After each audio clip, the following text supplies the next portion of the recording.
Hi, I'm David Reed, YubaSutterArts&Culture, and also a member of the Yuba County Historic Resources Commission.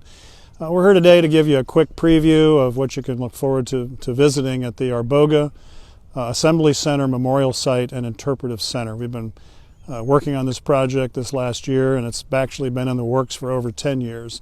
It's across the street from what was an actual temporary assembly center for local Japanese Americans, about 2,500 of whom were held here in 1942 as the more permanent concentration camps were being built. The site tells the story, much of the internment camp experience, beginning with the Executive Order 9066, signed on February 19, 1942 by President Franklin Delano Roosevelt. Each of the murals tells part of the story, the background. These are portraits of local Japanese Americans who were sent to the camps. We should point out also that each mural has a QR code in the lower right-hand corner. If you hold your smartphone camera up to that QR code, you can access a video, an actual recorded session with an internment camp survivor who tells their story. Some of them who were located here in Arboga, and others who wound up in camps in other parts of the country.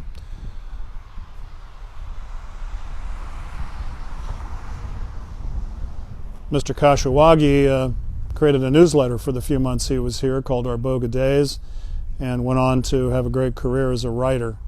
The QR code on his panel actually is him talking about those experiences.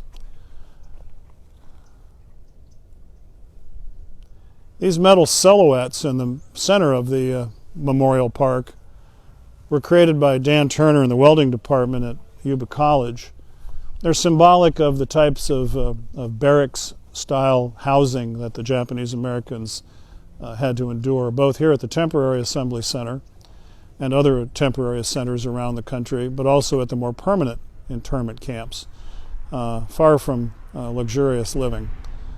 And these silhouettes are kind of an austere reminder of those difficult living conditions. They have silhouettes cut out of the Buttes, California, and the U.S. As you continue around the backside of the silhouettes on your tour, your loop tour, if you will, then there are additional murals that we've created to tell more about both the Arboga Assembly Center and internment camp life in general.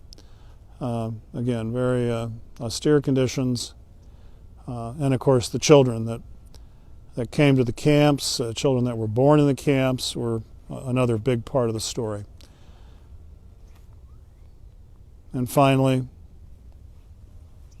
when the war was over and the War Relocation Authority disbanded, and all of these mostly American citizens were allowed to return home, or at least to whatever was left of their homes, and begin their lives again. So it's a difficult, challenging piece of our history, but important that we remember it and memorialize it, and that's what we've tried to do here at the Arboga Assembly Center Memorial Site. So stay tuned to YubaSutterArts&Culture's website and Facebook page. We'll be giving you updates, and look forward to seeing you out here in the weeks and months ahead.